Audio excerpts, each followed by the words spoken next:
दोस्तों बहुत बहुत स्वागत है आपका हमारे इस वीडियो पर। दोस्तों जैसा कि आप लोग देख सकते हैं हमारे सामने एक इन्वर्टर रखा हुआ है जो कि ल्यूमिनस कंपनी का इन्वर्टर है। और आज हम जिस फॉल्ट के बारे में बात करने वाले हैं वो किसी भी कंपनी के इन्वर्टर में बहुत आता है, भले ही वो साइन वेव इन्वर्टर हो या फिर स्क्वायर वेव इन्वर्टर हो। लगभग सभी तरह के मॉडल्स में ये फॉल्ट आ जाता है और बहुत सारे लोग इस फॉल्ट में बहुत ज़्यादा कन्फ्यूज हो जाते हैं, परेशान हो जाते हैं, उन्हें वो फॉल्ट आसानी से नहीं मिल पाता है। तो आज की वीडियो में हम इसी फॉल्ट के बारे में बात करने वाले हैं। बस आपसे रिक्वेस्ट है, वीडियो पसंद आए तो प्लीज़ वीडियो को लाइक ज़रूर कर दें ताकि हमें मालूम पड़ सके आपको सब कुछ समझ में आ रहा है और वीडियो आपको पसंद आ रहा है। ठीक है, चलिए इसे हम इन्वर्टर को ऑन करते हैं। बैटरी से हमने इसे कनेक्ट कर रखा है। ये देखिए हमने इसे ऑन किया और इन्वर्टर ने आउटपुट निकालना शुरू कर दिया है। ये देखिए मीटर हमने इन्वर्टर की आउटपुट पर लगा रखा है। देखिए इसे हम ऑफ करेंगे, मीटर ऑफ हो गया, यानी आउटपुट निकालना इसने बंद कर दिया। अब हमने इसे ऑन किया तो हमारी आउटपुट स्टार्ट हो गई। इसका मतलब हमारा आउटपुट सेक्शन बिल्कुल सही काम कर रहा है। अब देखते हैं कि ये मेन लाइन से काम कर रहा है या फिर नहीं कर रहा है, चार्जिंग कर रहा है या फिर नहीं कर रहा है, चेंज ओवर सेक्शन इसका प्रॉपर है। तो ये सारी चीज़ चेक करने के लिए हम इसे मेन लाइन से कनेक्ट करते हैं। इसकी जो मेन लीड है इसे हम पहले इनपुट करंट देंगे। और एक चीज़ का आप हमेशा ध्यान रखें, कोई भी इन्वर्टर या कोई भी चीज़ आप चेक करें मेन लाइन से कनेक्ट जिसमें फॉल्ट हो, आपके पास रिपेयर को कुछ भी आए तो पहले आप उसे सीरीज में लगा कर चेक करें। सीरीज बल्ब में चेक करके बहुत सारे फॉल्ट हमें मालूम पड़ जाते हैं। देखिए हम पहले इसे सीरीज में लगाएंगे और सीरीज में लगाने पर देखिए हमारा सीरीज का बल्ब पूरा जल रहा है। ये देखिए सीरीज का बल्ब पूरा जल रहा है, इसका मतलब हमारा इन्वर्टर शॉर्ट हो रहा है। इसकी हम मेन लीड निकाल देंगे। ये देखिए बल्ब बंद हो गया और एक बार फिर से आपको लगा के बताते हैं। ये देखिए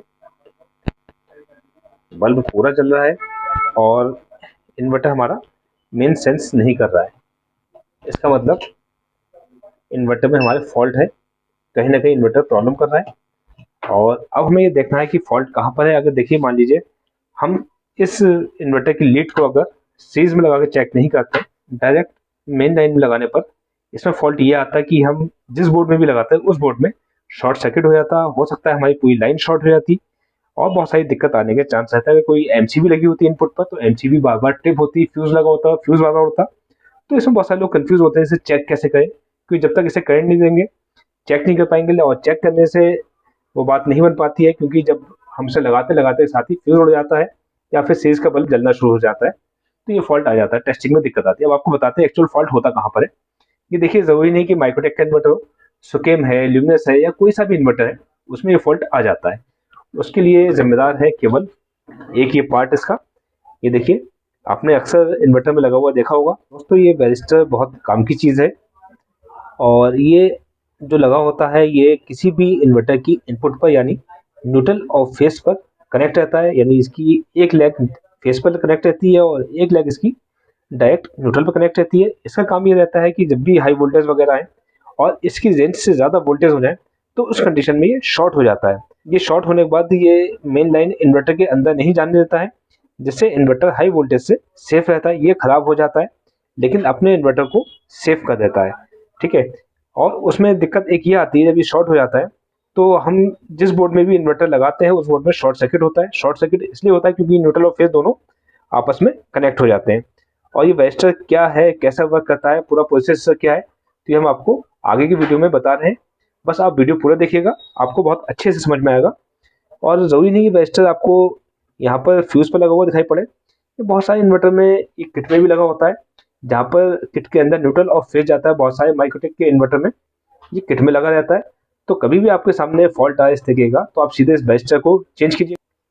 आपको ये दूसरा वेस्टर लगा के बताते हैं, ये इसे हटाकर एक दूसरा वेस्टर रिप्लेस कर देंगे यहाँ पर और फिर आपको इन्वर्टर चला के दिखाते हैं कि इन्वर्टर हमारा तब कैसे वर्क करेगा। ये देखिए इसे हम निकाल लेते हैं।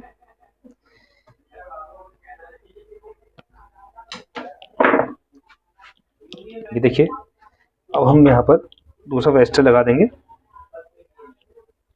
पुराना हमने हटा दिया, यहाँ पर हम ये दूसरा लगा देंगे और इसके बाद फिर चेक करेंगे कि हमारा इन्वर्टर कैसा वर्क कर रहा है। ये बहुत सिंपल सा फॉल्ट होता है, बहुत कॉमन फॉल्ट होता है, लेकिन बहुत सारे लोग इसमें कंफ्यूज हो जाते हैं। और जो लोग काम करते रहते हैं यानी जो एक्सपीरियंस होल्डर होते हैं वो तो समझ जाते हैं, लेकिन नए लोगों के लिए ये चीज़ थोड़ा दिक्कत वाली होती है। तो ये जानकारी होना ज़रूरी है। और ये फॉल्ट बहुत आता है और ज़्यादातर इन्वर्टर में फॉल्ट आता ही है। इसे हमने कनेक्ट कर लिया, अब चेक करते हैं।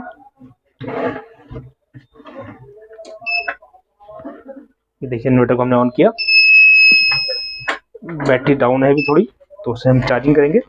इसे मेन लाइन से लगा देते हैं। ये देखिए हमने मेन लाइन से कनेक्ट कर दिया और ये इन्वर्टर ने मेन लाइन सेंस कर लिया। अभी जो फॉल्ट आ रहा था फॉल्ट आना बंद हो गया, जो शॉर्ट हो रहा था। अभी हम इसे डायरेक्ट लगा सकते हैं, डायरेक्ट लगाकर इसे चेक करेंगे। ये देखिए हमने इसे इन्वर्टर को डायरेक्ट कनेक्ट कर दिया और इन्वर्टर हमारा चार्ज करना शुरू कर देगा। देखिए इन्वर्टर का फैन चलना शुरू हो गया है और इसने मेन लाइन सेंस कर ली है और ये चार्जिंग भी इसकी स्टार्ट हो गई है। ठीक है, और इस तरह से फॉल्ट हमारा रिमूव हो चुका है।